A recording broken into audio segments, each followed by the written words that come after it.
Morning everyone. आज हमारा class number 14 है और इसमें हम लोग डिस्कस करेंगे जो कल चीज़ें हो गई थी उसके आगे की बातें। ठीक है, कल मैंने बताया था आप लोगों को एक आवृत्ति वितरण कर्व के बारे में।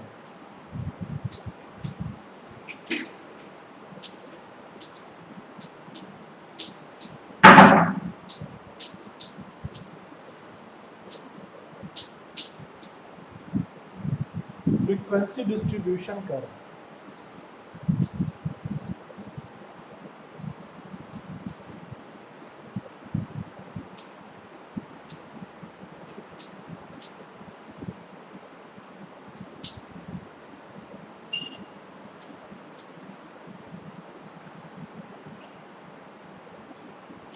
आज जो टॉपिक है वो है गॉसियन एरर कर्व। ठीक है, गॉसियन एरर कर्व।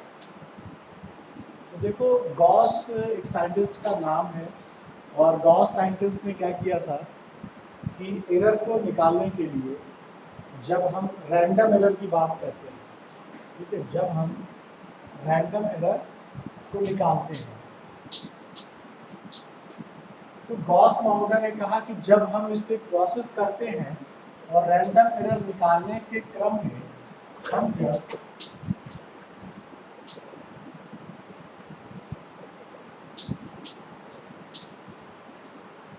इसको हम संभावित त्रुटि कहते हैं।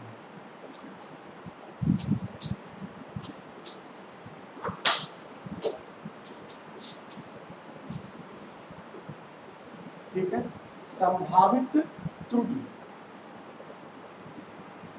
रैंडम एरर को निकालने के क्रम में जब हम संभावित त्रुटि कहते हैं निकालते हैं तो हमको आवश्यकता पड़ती है गॉसियन वितरण वक्र की, यानी कि गॉसियन डिस्ट्रीब्यूशन या एरर, इसको एरर भी कह सकते हो, त्रुटि, या इसको डिस्ट्रीब्यूशन भी कह सकते हो, वक्र की। ठीक है, क्लियर। रैंडम एरर को निकालने के लिए जो हमारे पास के क्रम में हम जो संभावित त्रुटि को निकालते हैं, ठीक है, उस संभावित त्रुटि को निकालने के लिए हम इस वक्र को ड्रॉ करते हैं। कल मैंने एक कर्व ड्रॉ किया था, वो था फ्रीक्वेंसी एरर या डिस्ट्रीब्यूशन कर्व था, जिसमें हमने विभिन्न प्रेक्षणों के अनुसार विभिन्न मानों को लेकर के एक कर्व ड्रॉ किया था। ठीक है, प्रेक्षण मतलब ऑब्जर्वेशन। x1 के लिए n1, x2 के लिए n2, x3 के लिए n3, ऐसे करके हमने विभिन्न प्रकार के प्रेक्षण लिए थे और हमने कुछ इस तरह से एक कर्व ड्रॉ किया था। ठीक है, याद है, और हमने ऐसे ऐसे कर्व करके ड्रॉ किया था। ये बताओ, यह कर्व जो हमने ड्रॉ किया था वह विचलन और प्रेक्षणों पे आधारित था, विचलन और प्रेक्षणों की आवृत्ति पर आधारित है। ठीक है, तो इसके बारे में कुछ लिख लेते हैं। ठीक है, देखो इसमें ये इंपॉर्टेंट क्वेश्चन है, फ्रीक्वेंसी डिस्ट्रीब्यूशन कर मतलब फ्रीक्वेंसी वाला और गॉसियन वाला, ये एग्जाम्पल इंपॉर्टेंट है। ठीक है, यह एक एनालिसिस है, इसमें काफ़ी कुछ डेरिवेशन करना पड़ता है जो आपको नहीं पढ़ना है। ठीक है, आपको सिर्फ एक रिजल्ट पता करना है, उस फॉर्मूले के आधार पे कर्व बनाना है। ठीक है, चलो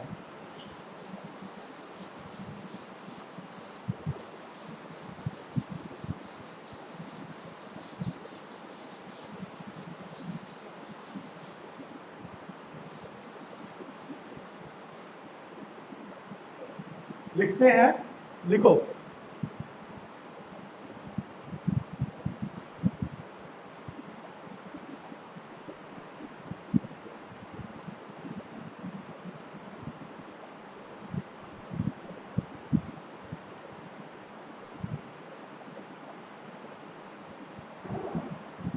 लिखो,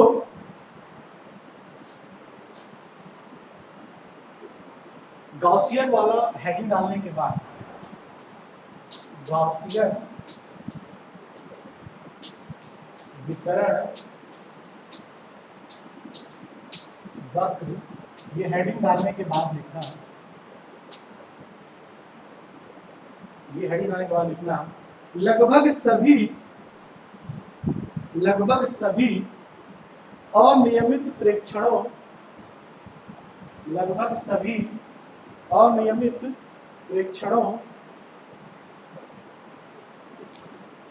का संभाव्यता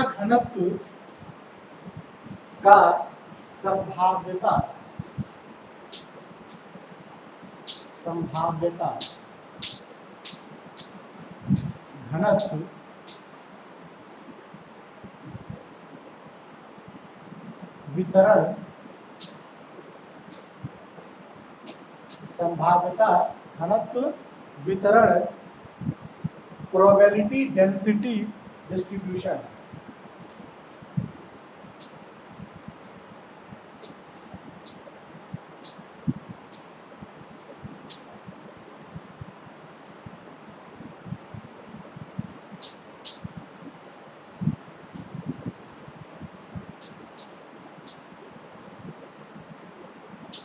डिस्ट्रीब्यूशन इसको कहते हैं।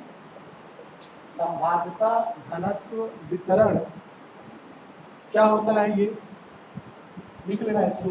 पी एक्स, ये रिजल्ट आया है बेटा, इसको लिखना है h upon under root pi e की power minus h square d square.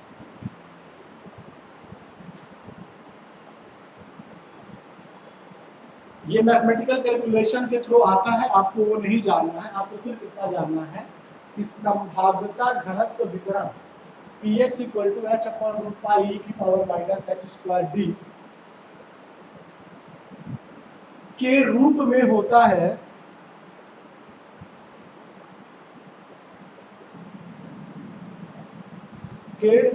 होता है जिसे सामान्य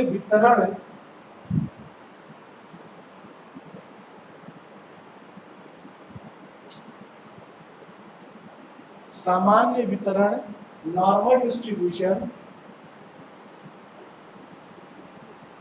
अथवा गॉसियन वितरण वक्र कहते हैं,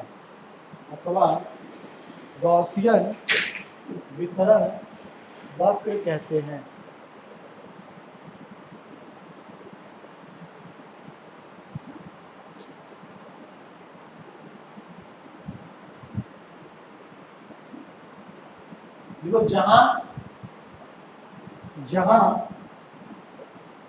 डी क्या है, कल बताया था, डेविएशन, जिसको विचलन कहते हैं। डी विचलन का मान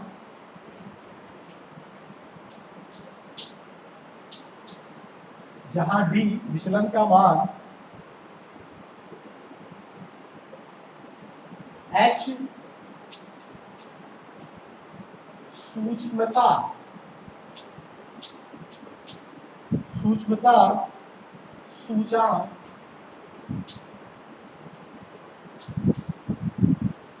इसको बोल सकते हैं प्रिसीजन इंडेक्स। प्रिसीजन के बारे में पढ़ा है ना हम लोगों ने, तो वहां से बोल रही है प्रिसीजन इंडेक्स।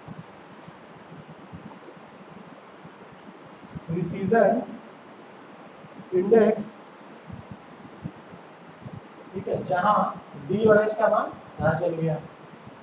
e क्या है, एक्सपोनेंशियल फंक्शन है, ठीक है, और पाई का मान आपको पता ही।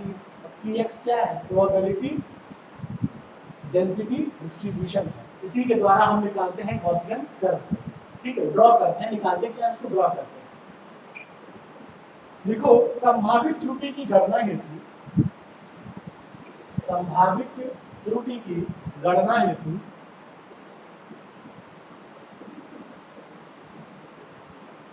गॉसियन वितरण वक्र की सहायता ली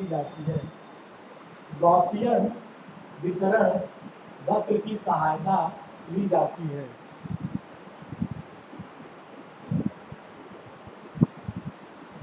जहां विचलन का मान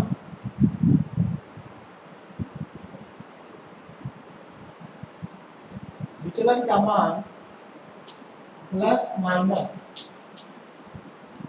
0.6745 सिग्मा, ये सिग्मा का चाहे साइन है, ठीक है, जैसे होता है सिग्मा का, सिग्मा का साइन है, जहां विचलन का मान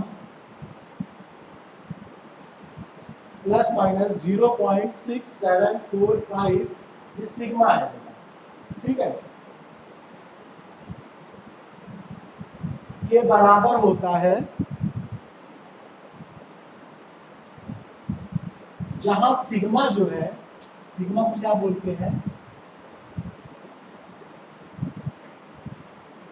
स्टैंडर्ड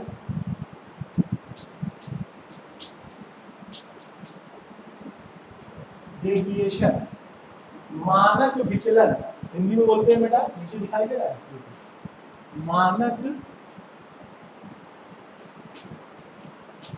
विचलन, ये फॉर्मूला है, ये कहां से आया ये नहीं जानना है, मैथमेटिकल कैलकुलेशन से मिलता है, आपको इसको बस याद रखना है कि एक गॉसियन वितरण कर्व जो है वो क्यों निकालते हैं, क्यों होता है, प्रोबेबिलिटी एरर के लिए, प्रोबेबल एरर के लिए, ठीक है, संभावित एरर के लिए, और उसके लिए हमको चाहिए होता है घनत्व का वितरण, और उसके लिए फॉर्मूला होता है जहां पे हम b का मान होता है विचलन का मान, h का होता है सूक्ष्मता सूचकांक, दिस इज एन इंडेक्स, और अगर हमारा जो डेविएशन है, विचलन का जो मान है वो लगभग 0.6745 होता है सिग्मा का, और सिग्मा क्या है, स्टैंडर्ड डेविएशन है। आपने अगर स्टैटिस्टिक्स पढ़ा होगा पिछले क्लासेस में 9th-10th में, तो वहां पे आपने सिग्मा का मान निकालना पढ़ा होगा, ठीक है, नहीं पढ़ा तो कोई दिक्कत नहीं है, पूछा नहीं जाएगा, तो वो जानना है, ठीक है।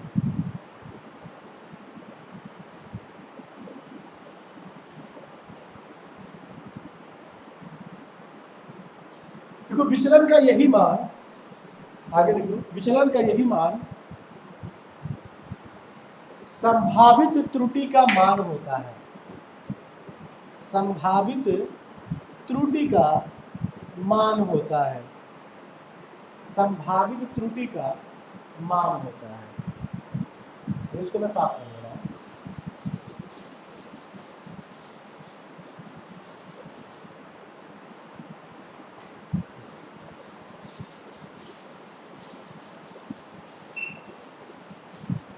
कल जो आपने कर्व बनाया था बेटा, ठीक है, उस कर्व को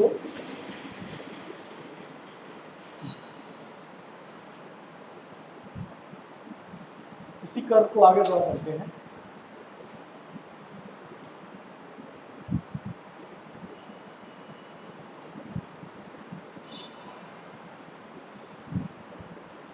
यहाँ ड्रॉ करते हैं, कर्व में यहाँ ड्रॉ किया था ना,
इस एक्सिस में था बेटा विचलन,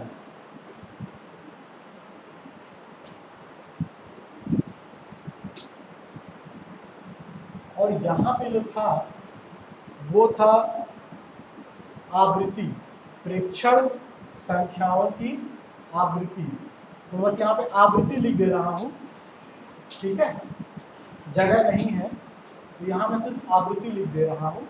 ये y एक्सिस था, ये x एक्सिस था, ये अलग अलग मान है, ये मूल बिंदु है, ये x1 x2 x3 इधर करके प्लस माइनस करके, ये माइनस में इधर है, इधर प्लस होता है, इधर माइनस इधर प्लस, एक कर्व मिलता है हमको, इसको हम क्या बोलते थे, ये माइनस है, ये इधर प्लस है, इसको हम बोलते थे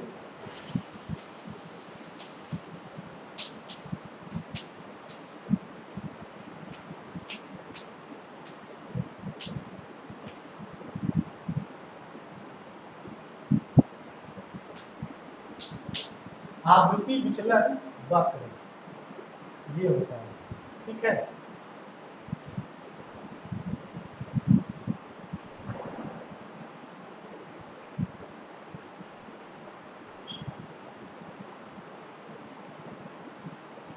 चलो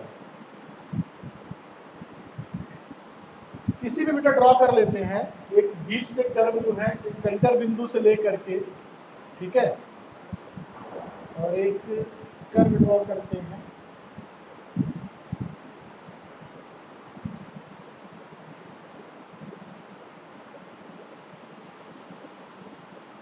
कुछ इस प्रकार से नजर आ रहा है। ये जो व्हाइट वाला कर्व है, ठीक है, ये बिल्कुल सिमेट्री होगा, बीच से होगा।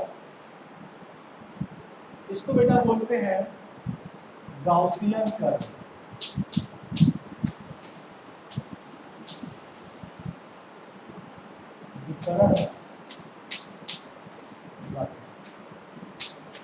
देखो जरूरी नहीं है ये गॉसियन जो कर्व है वो यहाँ से कट करते हुए ही पास करे, जब टच करते हुए ही जाए।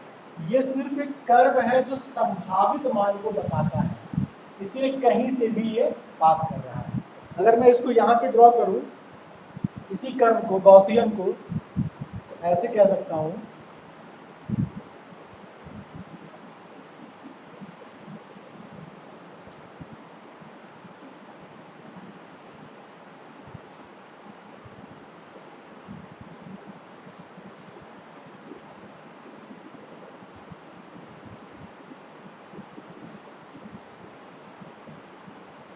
ठीक है, थोड़ा बहुत दिक्कत हुई, कोई दिक्कत नहीं है।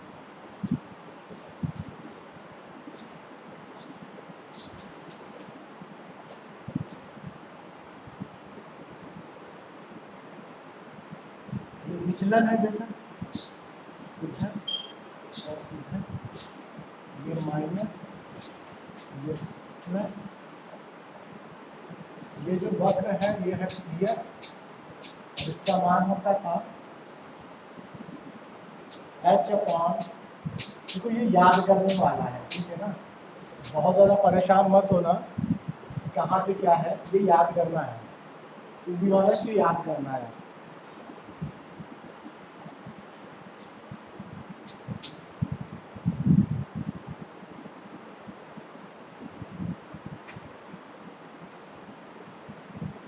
जो गॉसियन कर्व यहाँ पे ड्रॉ किया है ना, इसको यहाँ पे दिखाया गया है, ठीक है।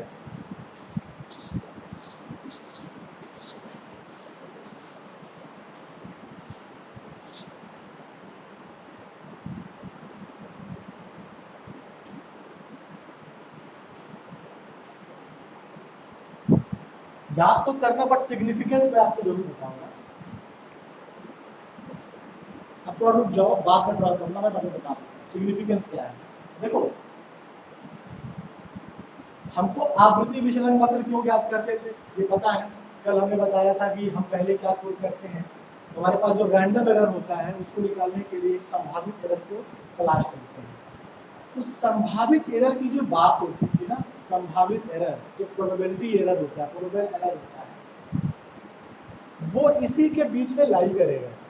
ये लिखा है ना -r से +r के बीच में, ये जो डेविएशन हो रहा है, आपने लिखा कि है जो विचलन हो रहा है वही संभावित त्रुटि के बराबर होता है। ये विचलन है x एक्सिस पे, ये जो विचलन का मान है -r से +r, इसी के बीच में हमारा प्रोबेबिलिटी एरर ही लाई करेगा। एक एनालिसिस है, संख्यात्मक मान उसका क्या होगा वो निकालना अलग चीज है, तो यहाँ से निकलेगा। तो ये क्या है कि प्रोबेबिलिटी एरर डेंसिटी का जो वक्र है, कर्व बना है, इसमें दो पॉइंट मिले हैं, एक ये पॉइंट और एक ये पॉइंट। ये कहने का अर्थ ये है कि इसी के बीच में हमारा संभावित एरर होगा, ठीक है। जैसे अगर मैं एक संख्या लेता हूँ 4 5 6 2 3, ठीक है, इसको ऐड करते हैं अगर 5 4 9 6 15 5 20 और मैं इसको एवरेज ले लूं 5 से तो आया 4, तो संभावित हो गया ना कि 4 के आसपास हमारा कुछ एरर होगा।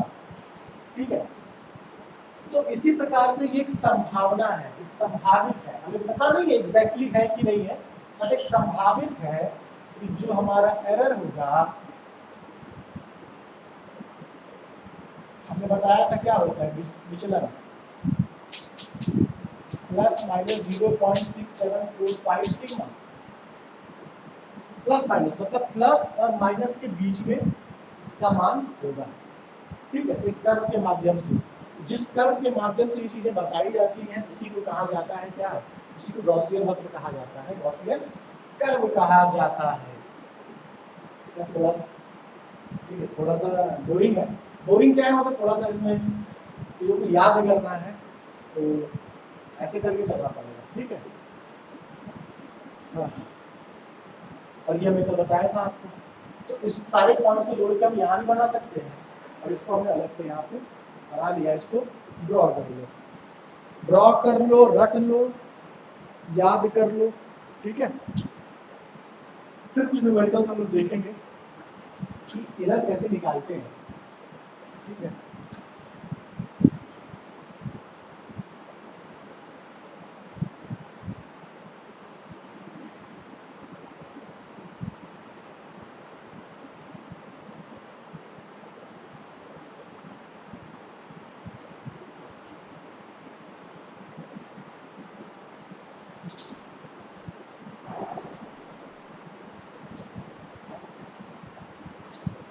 चलो फिर आज के लिए इतना ही रहेगा। ठीक है, नेक्स्ट टॉपिक हम लोग शुरू करेंगे तो फिर आगे डिस्कस करेंगे। Alright, thank you.